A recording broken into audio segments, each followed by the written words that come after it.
Bulletin में सबसे पहले जिक्र इमरान खान के खिलाफ तौहीन अदालत केस का, जिसमें चेयरमैन PTI ने ज़िमनी जवाब जमा करवा दिया है। नए जवाब में भी गैर मशरूत माफ़ी मांगी, ना ही खुद को अदालत के रहमो करम पर छोड़ा। इमरान खान ने तस्लीम किया है कि जलसे में तोले बगैर बोला। ये भी तस्लीम कर लिया है कि खातून जज को धमकी आमेज बयान गैर मोहतात था, अल्फाज गैर इरादी तौर पर निकले। जज ज़ेबा चौधरी के सामने पछतावे का इजहार करने की पेशकश कर दी। तहरीरी बयान में अदालत को अफ़्व दरगुजर और माफ़ी के इस्लामी उसूलों का हवाला देकर नई वजाहत कबूल करने की इस्तदा कर दी। इस्लामाबाद से सोहेल रशीद की रिपोर्ट देखिए।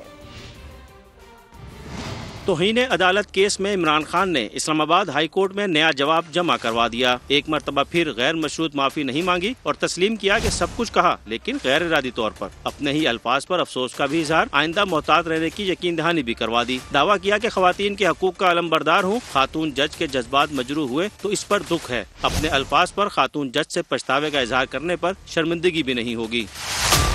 ज़िमनी जवाब में इमरान खान ने मसरूफ शेड्यूल का जवाब पेश करके अपनी लाइल्मी का एतराफ़ भी किया। बोले, मालूम नहीं था शहबाज गिल का मामला हाई कोर्ट में ज़ेर इल्तवा है। साथ ही दावा कर दिया कि किसी ज़ेर इल्तवा केस पर असरअंदाज होने वाला बयान ना कभी दिया और ना मुस्तकबिल में कभी दूंगा। कानूनी जवाब में सियासी टच भी दिया कि अदालत ने मुझे ज़िमनी जवाब की मोहलत दी तो सियासी पॉइंट स्कोरिंग की ताक में रहने वालों ने इस पर शदीद तनकीद की। इमरान खान ने कहा, तौहीन अदालत की किसी मुहिम का सोच भी नहीं सकता। अदालत से वजाहत कबूल करने और शोकाज नोटिस वापस लेने की इस्तदा की। ज़िमनी जवाब में माफी और तहम्मुल के इस्लामी असूलों का हवाला भी दे डाला और उम्मीद जाहिर की कि अदालत इस असूल की पैरवी करेगी। उधर वफाकी वजीर ख्वाजा आसिफ ने इमरान खान को निशाने पर ले लिया। बोले, चेयरमैन PTI ने गुज़िश्ता रोज़ अपनी बात को नया मतलब पहना दिया। ये सोची समझी हिकमत अमली के तहत है। पहले हमला किया जाए, इदारों को मुतनाज़ बनाया जाए, फिर कहा जाए कि मैंने तो मेरिट की बात की थी। इनकी पार्टी में कोई इनका दिफा नहीं कर रहा है। तहकीकात में चीज़ें फॉरेन फंडिंग से बहुत आगे चली गई हैं। हिसाब किताब होगा और बहुत जल्द होगा। ये एक सोची समझी स्ट्रेटजी के तहत किया जाता है। पहले अटैक किया जाए और रिएक्शन देखा जाए और उसके बाद जो है उसमें कुछ जमा तफरीक करके कहा जाए जी कि मैंने तो मेरिट की बात कही। बताएं इमरान खान साहब के कब मेरिट के ऊपर पाकिस्तान आर्मी में अपॉइंटमेंट्स नहीं हुई। हमारी जो लास्ट अपॉइंटमेंट है मौजूदा आर्मी चीफ की, वो इन्होंने इंडोर्स किया हुआ। आज जब इक़्तिदार नहीं रहा उनके पास, हमारी अफवाज की क़यादत के ऊपर जो है वो अटैक कर रहे हैं और वो आने वाली जो अपॉइंटमेंट है जानबूझ के जो है उसके लिए शकूक और शुबहात जो है बुज़दार की अपॉइंटमेंट मेरिट या मौजूदा KP का जो चीफ मिनिस्टर है वो मेरिट पे है। क्या इन्होंने दवाइयों का स्कैंडल की इन्वेस्टिगेशन की है? चीनी के स्कैंडल की इन्वेस्टिगेशन की है? गंदम के स्कैंडल की इन्वेस्टिगेशन की है? किस मेरिट की बात करते हैं? तहकीकात जो है ना सिर्फ फॉरेन फंडिंग के केस में जो चीजें शामिल हैं उससे बहुत आगे चीजें चली गई हुई हैं और सारे का हिसाब होगा, ज्यादा देर नहीं लगेगी।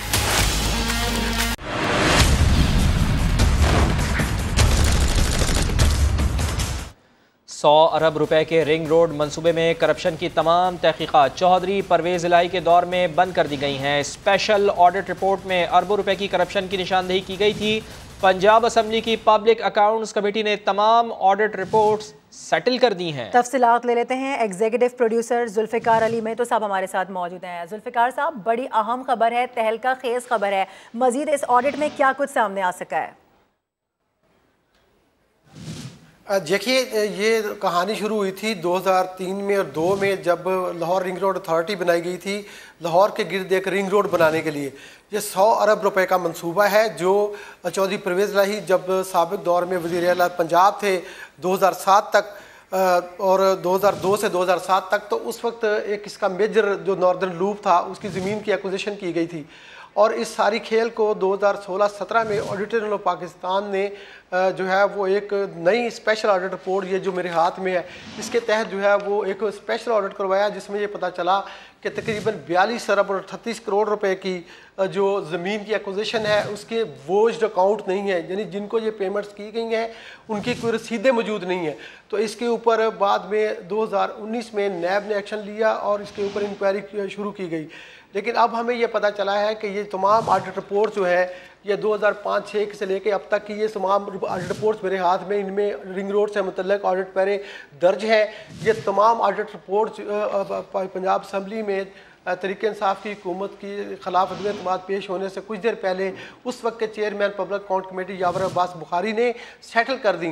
और ये हैरान कुन बात यह है कि जो दुनिया में कहीं नहीं होता, बल्कि पाकिस्तान में भी नहीं होता, कि जब पब्लिक अकाउंट्स कमेटी का चेयरमैन होता है वो हुकूमत का हिस्सा नहीं होता, वो पार्लियामेंट के फोरम से बोल रहा होता है। लेकिन यावर अब्बास बुखारी सूबाई वजीर भी थे और पब्लिक अकाउंट कमेटी के साइमल्टेनियसली चेयरमैन भी थे। तो उस दौर में कहा यह जा रहा है, हमारे ज़राए बता रहे हैं कि ये तमाम ऑडिट रिपोर्ट्स उन्होंने मंगवाई और रिंग रोड के पैरे अलहदा करवाए, जिनकी तादाद 100 के करीब भी बनती है। तो उनको तमाम को उन्होंने कहा कि ये हमने सेटल्ड करार दे दिए, यानी ऑडिट रिपोर्ट के वो तमाम खाते जिनमें करप्शन है अरबों रुपए की, जिस पे नैब की तहकीकात भी अभी जारी हैं, वो क्लोज नहीं हुई हैं, वो तमाम के तमाम खाते बंद कर दिए गए। और ये एक हैरान कुन चीज़ है कि चौधरी परवेज़ लाही ही उस वक्त पंजाब असम्बली के स्पीकर थे जब ये काम किया गया। एक और इसमें जो अहम नुक्ता वो ये है कि साजिद भट्टी जो पंजाब असम्बली के सेक्रेटरी के करीबी अजीज़ हैं, उस वक्त वो चेयरमैन PAC भी लगाए गए बाद में जब यावर अब्बास बुखारी ने ये ओहदा खाली किया। लेकिन ये तमाम काम यावर अब्बास बुखारी के दौर में मुकम्मल किया जा चुका था और ऑडिटर जनरल पाकिस्तान इस्लामाबाद के ज़राए ने बताया है कि अब ये तमाम प्यारे ख़त्म किए जा चुके हैं। जी ठीक है, नईम हनीफ साहब भी हमारे साथ मौजूद हैं इसी मामले पर बात करने के लिए, bureau chief Lahore. Sir, Chaudhry Parvez Elahi के दौर में 100 अरब रुपए के रिंग रोड लाहौर मंसूबे में करप्शन के तमाम खाते बंद कर दिए गए। ये बड़ी अहम रिपोर्ट सामने आई। स्पेशल ऑडिट रिपोर्ट में अरबों रुपए की करप्शन के बारे में आपकी क्या राय है, क्या आप इस पर कॉमेंट करेंगे? अब देखिए, इसमें कमेंट जितने भी किए जाएं वो कम है। ये तो सिर्फ चेहरे बदले हैं, किरदार वही है। ये करप्ट माफिया है, ये नाम निहाद जो है एक टोला है जो करप्शन के नाम पे जो है वो इंसदादे करप्शन के नाम पे ये आए। पाकिस्तान तहरीक इंसाफ जो है पार्टी का नाम रखा और ये इस मुल्क से करप्शन खत्म करने आए थे। और इससे कबल जो है इमरान खान जो थे वो पंजाब का सबसे बड़ा डाकू कहते रहे चौधरी परवेज़ इलाही को।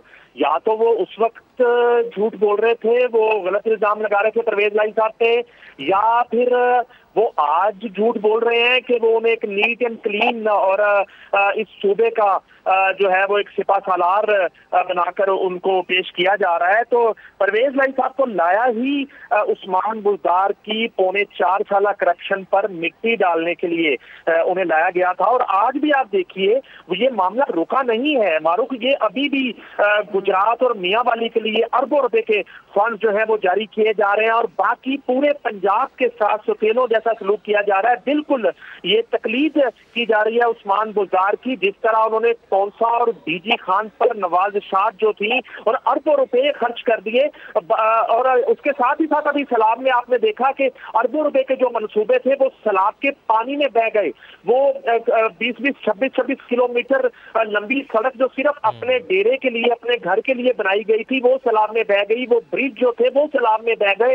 ये इनकी वो बदबयानती थी, वो इनकी बदनीति थी। और उसके अंदर भी कितनी करप्शन हुई होगी, किस तरह का मटेरियल यूज किया गया होगा, बजाय इसके कि उसकी तहकीकात की जाती, बजाय इसके कि जो इतनी इंसानी जानें चली गई, इतने उसमें घर बह गए, गांव के गांव बह गए, बस्तियों की बस्तियां बह गई, बजाय उसकी तहकीकात करती पंजाब हुकूमत 4.25 साल करप्शन जो है उस पर मिट्टी डाली जा रही है। वो रिंग रोड मंसूबे में जितने किरदार सामने आए थे उनको बचाने के लिए परवेज़ इलाही साहब के साथ एक डील है। मैं आपको अर्ज कर रहा हूं, मैं पहले भी बता रहा हूं, और मोनस इलाही इस डील की जो है वो अहम कड़ी है, जो सारा किरदार अदा कर रहे हैं, जो ब्रिज का किरदार अदा कर रहे हैं इमरान खान और चौधरी परवेज़ इलाही के दरमियान। और ये सारा मामला ही एक करप्ट माफिया का है और उनको ये टास्क सौंपा गया है। और बिल्कुल इस वक्त ओहदों की और इदारों की बंदरबांट की जा रही है। LDA जैसी सोने की चिड़िया जहां से ये करोड़ों अरबों रुपए की करप्शन की, और फराह खान जो है इस वक्त मफरूर है, एक किरदार जिसको आजकल हम बिल्कुल बुला चुके हैं। वो एक किरदार है जिसकी सारी की सारी कड़ियां कौंसा से उस वक्त के वजीर आला हाउस से और बनी गाला से मिलती रही।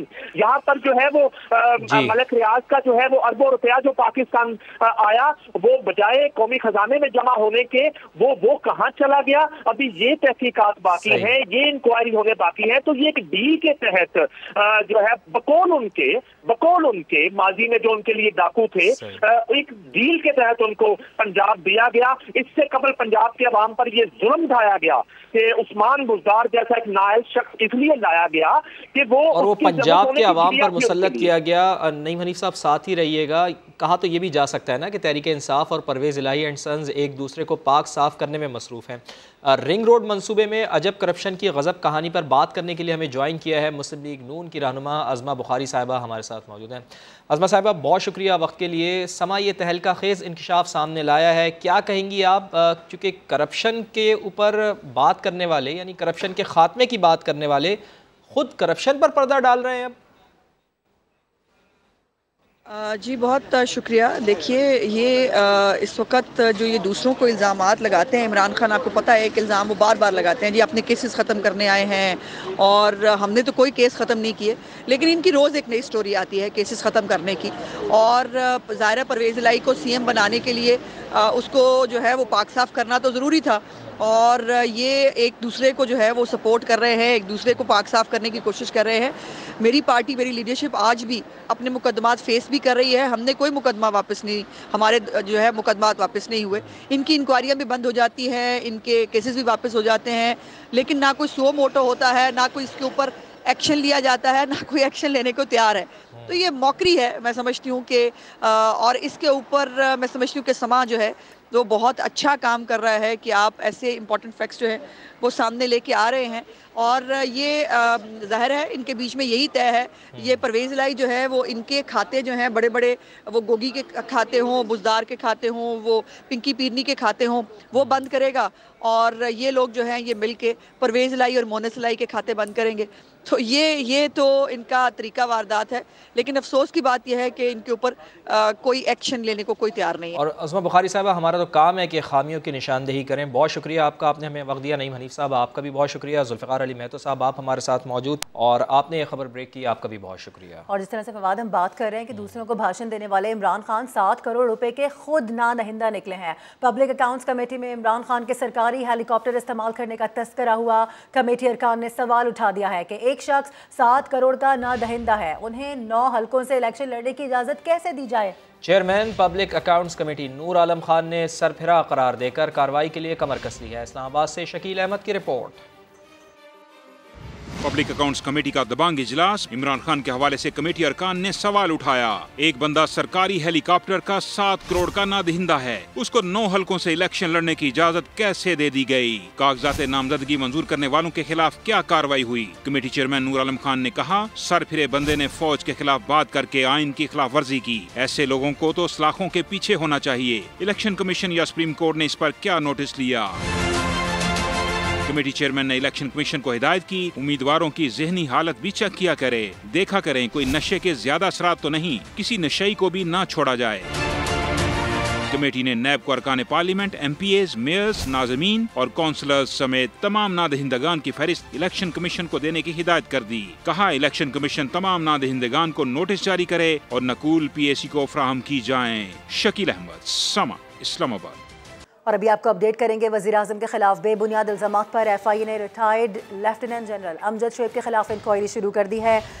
वफाकी तहकीकाती इदारे के मुताबिक यूट्यूब पर वज़ीर-ए-आज़म के खिलाफ बेबुनियाद इल्ज़ामात लगाने पर lieutenant general retired Amjad Shoaib को नोटिस भेजा गया है। अमजद शोएब ने वज़ीर-ए-आज़म पर कतर में इसराइली हुक्काम से मुलाकात का इल्ज़ाम लगाया था। FIA के मुताबिक झूठे तबसरे ने लोगों को रियासत के खिलाफ उकसाया। दूसरी जानिब अमजद शोएब की जानिब से इस बात की तरदीद कर दी गई है।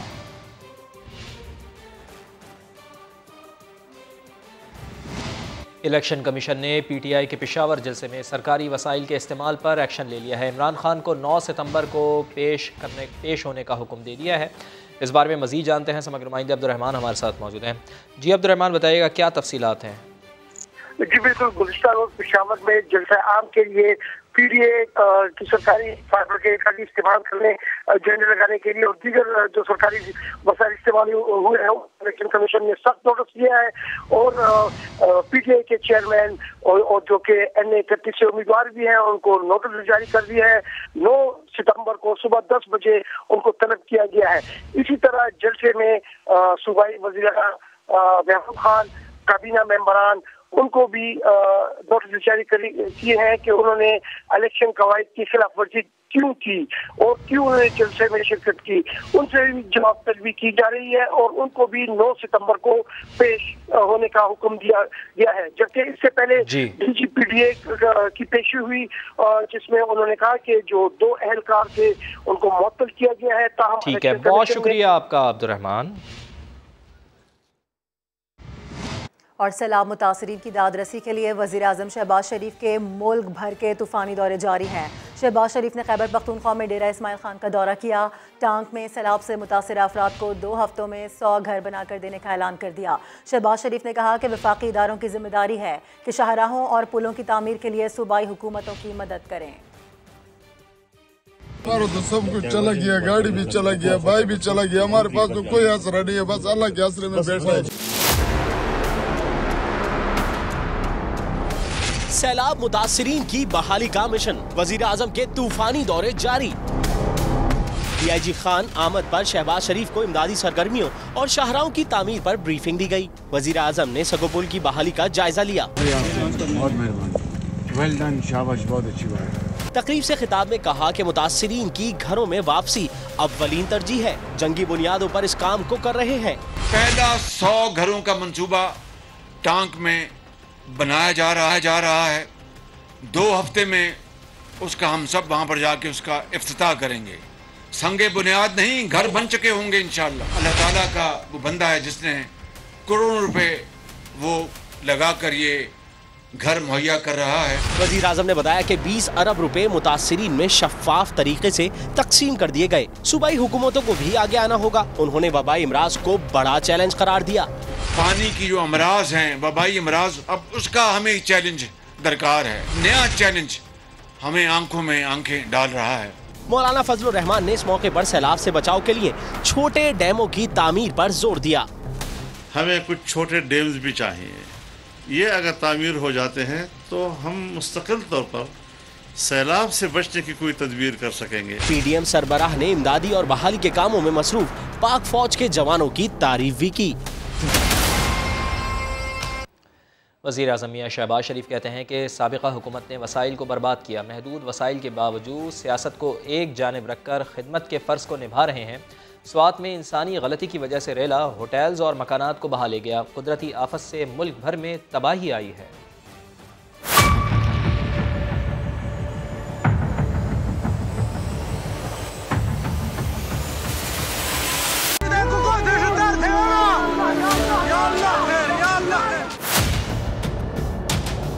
सवात के इलाके में वहाँ पर इंसानी फाश गलती हुई है। दरिया के पेट में होटलों का क्या, ये तो ना कानून इजाजत देता है, ना ये फितरत के निजाम के मुताबिक है। वहाँ पर जब रेला आया तो उसने फिर कुछ नहीं छोड़ा। होटलों के होटल बह गए, घरों के घर बह गए। लोअर कोहिस्तान में नुकसान पहुँचा। वहाँ पर 5 अफराद खड़े थे कि शायद हमें को आके ले जाएगा। वसाइल महदूद हैं, सब जानते हैं। पिछली हुकूमत ने वसाइल की किस तरह बर्बादी की। 70 अरब रुपए पूरे का पूरा माली जो बोझ है वफाकी हुकूमत उठा रही है। आज सियासत को हमने एक तरफ करना है, खिदमत के फर्ज को हमने निभाना है। एक एक पाई को अमानत जानकर हकदारों को उनके कदमों में हमें निछावर करना होगा। कतन बर्दाश्त नहीं करूंगा कि कहीं भी एक पाई किसी भी जरिए से बगैर इस्तेहकाक के उसके हक के उसके पास पहुंच जाए। 100% तो शायद हम कामयाब ना हो। सब्र से काम लें, आपके साथ आखिरी दम तक निभाएंगे जब तक कि आखिरी घराना अपने घर में आबाद नहीं हो जाता। अकेला नहीं छोड़ेंगे, लेकिन वक्त लगेगा।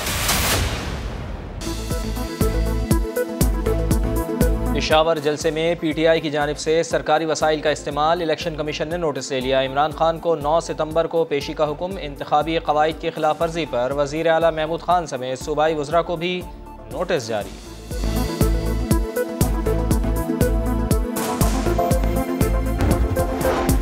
और मुस्लिम लीग नून की नायब सदर मरियम नवाज ने कैनेडियन सफ़ीर की जाती उम्रा में मुलाकात, बाहमी दिलचस्पी के उमूर पर तबादला ख्याल।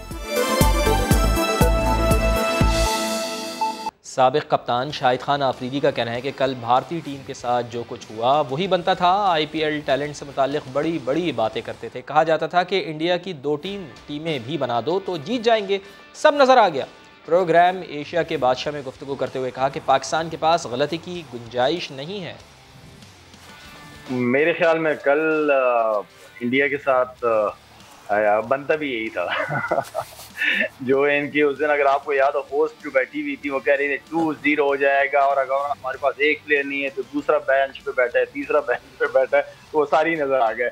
इतना IPL खेलना एंड देन इतना टैलेंट की बातें भी होती थी कि 2-3 टीमें भी इंडिया की, ये भी मैंने सुना था कि 2-3 टीमें भी बना दें इंडिया की तो वो भी जीत जाएगी। अगर विराट इसी तरह खेलता रहा तो ये विराट मैं नहीं समझता कि टीम के अंदर एडजस्ट कर पाता है। हाँ, वो विराट चाहिए जो पहले का विराट था, जो परफॉर्मर था, जिसकी परफॉर्मेंस में कंसिस्टेंसी थी। अफगानिस्तान की टीम को पाकिस्तान के साथ जो मैच है ये बड़ा इंपॉर्टेंट मैच है, मुझे और आपको भी पता है, उन टीमों को भी पता है, और आई नो के गलती की गुंजाइश दोनों टीमों के पास नहीं है। अफगानिस्तान तगड़ी क्रिकेट खेलेगी, वो लड़ते हुए आपको नजर आएगी जिस तरह श्रीलंका इंडिया के खिलाफ लड़ी है।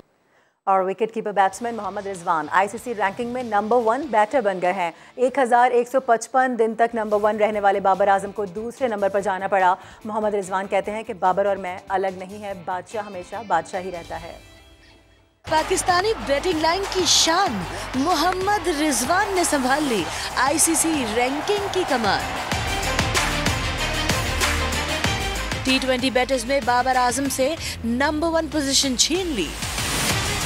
रिजवान, बाबर और मिसबाह के बाद नंबर 1 पोजीशन पर आने वाले तीसरे पाकिस्तानी क्रिकेटर हैं। Wicket keeper batsman Asia cup T20 के 3 मैचेस में सबसे ज्यादा 192 रन बना चुके हैं। कप्तान बाबर आजम की 1155 दिन बाद बादशाहत का खात्मा हो गया। बाबर दूसरे नंबर पर चले गए। मोहम्मद रिजवान ने ट्वीट किया, अल्हम्दुलिल्लाह कप्तान और मैं अलग नहीं हैं, सब एक हैं, बादशाह हमेशा बादशाह ही रहता है। आप सबके साथ मोहब्बतों और दुआओं का शुक्रिया। न्यूजीलैंड के सिक्योरिटी वफ्द का पंजाब सेफ सिटी अथॉरिटी का दौरा, सिक्योरिटी इंतजामात पर ब्रीफिंग दी गई। सिक्योरिटी टीम ने PCB हुकाम के हमरा सेफ सिटी अथॉरिटी में शहर भर में निस्फ कैमरों से मॉनिटरिंग के अमल का जायज़ा लिया। वफ्द को airport, stadium routes, hotels, parking और पुलिस फोर्स के इंतजाम से मुताल्लिक़ ब्रीफिंग दी गई। कीवी वफ्द ने सिक्योरिटी इंतजाम पर इत्मीनान का इज़हार किया। वफ्द के रुकन साइमन एंजले का कहना था कि पाकिस्तान पहली बार आया हूँ, सेफ सिटी का इंफ्रास्ट्रक्चर दुनिया के बेहतरीन सिस्टम्स में से एक है। और अब आपको बताएं कि IFBB Asian body building championship में गोल्ड मेडल और एलीट प्रो कार्ड हासिल करने वाले तनसाज फिदा हुसैन कहते हैं कि जब गोल्ड मेडल मिलने पर कौमी तराने की धुन सुनता हूं तो सर फखर से बुलंद हो जाता है। समा के नुमाइंदे हुज़ैफा खान से उन्होंने गुफ्तगू की है, आपको दिखाते हैं। जी बिल्कुल, IFBB एशियन चैम्पियनशिप में पाकिस्तान का झंडा लहराने वाले, पाकिस्तान का सर फ़ख्र से बुलंद करने वाले none other than Fida Hussain Baloch हमारे साथ मौजूद हैं। एलीट प्रो कार्ड भी इन्होंने जीत लिया और किसी तारीफ़ के मोहताज नहीं है। फ़िदा भाई क्या कहेंगे, इतना बड़ा एजाज़, एलीट प्रो कार्ड, 3 मेडल आपने अपने ऊपर सजाए हुए हैं, कैसा रहा ये तजुर्बा? तजर्बा बहुत अच्छा रहा और मेहनत भी बहुत अच्छी कराई मेरे टीचरों ने, और मेरे जो दोस्त थे उन्होंने भी अच्छा मोटिवेट किया मुझे, और ये सब चीज़ें होने के साथ ये मेडल मुझे हासिल हुए हैं। ये गोल्ड आपके लिए क्या मायने रखता है, क्योंकि आगे बहुत अरसे से इस फील्ड से वाबस्ते हैं, पूरा पाकिस्तान आपको जानते हैं, लेकिन इस गोल्ड की क्या अहमियत है? इस गोल्ड ने मेरे पाकिस्तान का परचम ऊंचा किया। वहाँ जब गोल्ड लेते हैं तो हमारे मुल्क का कौमी तराना बजता है वहाँ पे, तो ये गोल्ड लेना ज़रूरी होता है हमारे पाकिस्तान के लिए, ये हमारी जीत है। मैं बहुत बहुत शुक्रिया अदा करता हूँ शाहिद आफरीदी फाउंडेशन का, जिन्होंने मुझे इतना बड़ा सपोर्ट दिया है। ठीक है, बिल्कुल। फ़िदा हुसैन बलोच हमारे साथ मौजूद थे। मिस्टर एशिया का title, 3 medal, elite pro card, और एक ये नए दौर का आगाज़ है पाकिस्तान बॉडी बिल्डिंग के अंदर। और फ़िदा हुसैन का ये कहना है कि अगर इसी तरह सपोर्ट जारी रही तो न सिर्फ एशिया में बल्कि वर्ल्ड के अंदर भी पाकिस्तान के तनसाज जो हैं वो मेडल जीत कर ज़रूर आएंगे। जी बहुत शुक्रिया आपका हुज़ैफ़ा, आप हमें आगाह कर रहे थे। मेडिकल कॉलेजेस के एंट्री टेस्ट ताहुक्म सानी मुलतवी करने का ऐलान कर दिया गया है। वफाकी वज़ीर सेहत अब्दुल कादिर पटेल कहते हैं कि सैलाब की वजह से तलबा ऑनलाइन अप्लाई नहीं कर सके, अब इम्तिहान सूबों की स्वाबदीद पर होगा। मज़ीद क्या कहना था, सुनते हैं। फैसला किया है पीएमसी ने कि एमडी केट का इम्तिहान जो है वो ताहुक्म सानी मुलतवी कर दिया गया। सिंध और बलूचिस्तान में इलेक्ट्रिक से लेकर इंटरनेट तमाम डिस्कनेक्ट हो गए थे। पंजाब और केपी के भी कई इलाकों में यही सूरत हाल पेश आई, लिहाजा ऑनलाइन अप्लाई करने से लोग रह गए, लोगों की हकतलफी हो रही थी। पोर्टल जो है मजीद 2 हफ्ते के लिए और खोल दिया गया है कि जो रजिस्ट्रेशन से रह गए हैं बच्चे वो इसमें रजिस्ट्रेशन करवा सकते हैं। एमडी केट का इम्तिहान जो है वो सूबे अपनी मर्जी से इसको रखेंगे। 65 for medical MBBS and 55 for ये थी, इसको घटाकर MBBS के लिए 55 10% घटाया गया है और डेंटल के लिए 45 कर दिया गया है। ये बच्चे भी अप्लाई कर सकते हैं। इसके बावजूद अगर सीटें खाली रह गई तो इसमें मजीद भी रिव्यू की गुंजाइश होगी। और सैलाब के नतीजे में सिंध में हर जानिब तबाही और बर्बादी के मनाजिर हैं। सांगड़ में लोग महसूर हैं। 60% दादू डूब चुका है। सैलाब मुतासरीन में वबाई अमराज फूट पड़े हैं। मुतासरा इलाकों में इमदाद का झांसा देकर लूट मार करने वाले भी सरगर्म हैं। सैलाब में घिरे लोगों की मुश्किलात कम न हुई। सांगड़ के इलाके पीरूमल की नहर में मुतासरीन की 6 साला बच्ची डूबकर जाँ बहक हो गई। मेहड़ में हीट स्ट्रोक और गैस्ट्रो से 2 रोज में बाप बेटी समेत 4 अफराद जाँ बहक हो चुके हैं। मंछर झील में शगाफ के बाद मुराद अली शाह की यूनियन काउंसिल के बासी ताहाल महसूर हैं। पाक फौज के जवानों ने मुतासरा इलाकों में रेस्क्यू ऑपरेशन शुरू कर दिया। झील में पानी की सतह कम होने लगी। ठट्ठा और रावड़ा मोरी के मकाम पर जमींदारी बंद में शगाफ पड़ने से अतराफ की आबादियां डूब गईं। हजारों एकड़ पर काश्त फसलें भी ज़ेरे आब आ गईं। दादो की 3 तहसीलों का 60% से ज्यादा इलाका ज़ेरे आब है। लाखों अफराद की नकलो हरकत का वाहिद जरिया कश्ती रह गया है। निजी कश्ती वाले मनपसंद किराया वसूल कर रहे हैं। पानी भरने के लिए जा रहे हैं, कोई किश्ती भी नहीं है, कोई फोन भी नहीं उठाता है। हमारा फ़ोन उठाए को किश्ती दे दे, हमें पानी भरने के लिए मुश्किल आता है, बहुत पीने के पानी हमें तकलीफ है। टंडो इलाहार में सैलाब मुतासरीन को मदद का झांसा देकर लूट मार करने वाले नौसरबाज सरगर्म हो गए। जिला मटियारी की 90% आबादी सैलाबी रेले से मुतासर है। फसलों को भी नुकसान पहुँचा। 4 लाख मुतासरीन के लिए सिर्फ 70 रिलीफ कैंप कायम किए गए, जहाँ सहूलियात का फुकदान है। सखर में 18 रोज बाद भी बरसाती पानी न निकाला जा सका। लाखों शहरियों को मुश्किलात का सामना है। खैरपुर में सैलाब मुतासरीन के कैंप्स में खुराक की शदीद किल्लत पैदा हो गई है। मुतासरीन का कहना है कि ज़िला इंतज़ामिया ने गुज़िश्ता 6 रोज़ से खाना देना बंद कर दिया है। ऐसे में वो कैसे गुजारा कर रहे हैं, जानते हैं शफीक शर से। जी, खैरपुर का देही इलाका, यहाँ पर जो सूरत हाल है इंतहाई जो है कि खौफनाक सूरत हाल है। यहाँ पर बारिश ने मुकम्मल तौर पर सब कुछ यहाँ पर जो है कि इनके इलाका का ख़त्म कर दिया है, तबाह कर दिया है। यहाँ पर जो है कि पूरा इलाका पानी में डूबा हुआ है। यहाँ पर जो है कि इलाका ने अपनी मदद आपके तहत जो एक खीमा बस्ती कायम की हुई है। कैंपों में जो है कि वो ताहाल जो कि खुराक नहीं पहुँचाई जा सकी है। इसके अलावा यहाँ पर जो है कि बच्चे और यहाँ पर सैकड़ों ख़वातीन और जो दीगर हजरात हैं, उनकी भी जो है कि वो मुख्तलिफ बीमारियों ने जो वबाई अमराज हैं उन्होंने सर उठाना शुरू कर दिया है। इनका यही मुतालबा है कि इनको के लिए फौरी तौर पर खुराक और सेहत के लिए डॉक्टर्स का बंदोबस्त किया जा सके। तफसीलात के लिए आपका बेहद शुक्रिया। आगे बढ़ें और आपको बताएं कि शहदादपुर के सैलाब मुतासरीन ने ज़मीनों से जल्द पानी की निकासी के लिए एहतजाज किया है। मुतासरीन का कहना है कि खाने पीने का सामान चाहिए, न टेंट, हमारी ज़मीनों से पानी निकाला जाए। इसी हवाले से बात करेंगे। नुमाइंदा खुसूसी मंसूर मुगैरी हमारे साथ मौजूद हैं। बताइएगा मुतासरीन मजीद क्या कह रहे हैं मंसूर? मारूख ये अजीब मुतालबा उन्होंने कर दिया है। ये कह रहे हैं कि ना हमें राशन चाहिए, ना हमें टेंट चाहिए, ना ही हमें खाना चाहिए। हमारे घरों से, हमारे ज़मीनों से पानी निकाला जाए। अल्लाह ने हमें जिंदगी दिए, हाथ दिए, पाँव दिए, हम खुद कमा के खाएंगे। सरकार का हमें कुछ नहीं चाहिए, क्योंकि सांगड़ बहुत डूबा हुआ है। शहदादपुर में बहुत ज्यादा पानी है। इन लोगों का ये भी कहना है कि जो 62 लोग हैं वो पानी निकाल रहे हैं सेम नाले से, हम गरीबों का पानी नहीं निकाला जा रहा है। तो वजीर आला को इस बात का नोटिस लेना चाहिए ताकि इंतजामिया को हिदायत करे कि शहदादपुर के एरिया में जितना पानी है वो सेम नालों में जाने दिया जाए, ताकि हमें जमीनें हमारे आबाद हो सके और हम जीने के काबिल हों। सही, ठीक है मंसूर साहब, बहुत शुक्रिया, आप हमारे साथ मौजूद थे। हालात बिल्कुल भी नॉर्मल नहीं। जहाँ जहाँ पानी जा रहा है तबाही मचा रहा है। वज़ीर इत्तला सिंध शर्जील इनाम मेमन कह रहे हैं कि सिंध में 601 अफराद जाँ बहक और 11,000 से ज़ायद ज़ख्मी हुए हैं। ये नॉर्मल सिचुएशन बिल्कुल भी नहीं है। पानी जहाँ जहाँ जा रहा है अपने साथ तबाहियां लेके जा रहा है। सिंध में सिर्फ 601 लोग इंतकाल कर गए हैं, 11,558 लोग वो जख्मी हुए हैं, 11,95,123 घर जो हैं वो डैमेज हुए हैं। एग्रीकल्चर सेक्टर जो है ना वो इस वक्त बिल्कुल बैठ गया है। कॉटन जो है वो मुकम्मल तौर पर इस वक्त खत्म हो चुकी है। आपकी वेजिटेबल्स बहुत मुश्किल हालात में है। कहाँ से पानी निकालना है और अगर कहीं कट देना है तो ये सारे फैसले जो इरिगेशन डिपार्टमेंट के एक्सपर्ट्स हैं, जो जिनकी एक्सपर्टीज है इन चीजों में, वो फैसला करेंगे।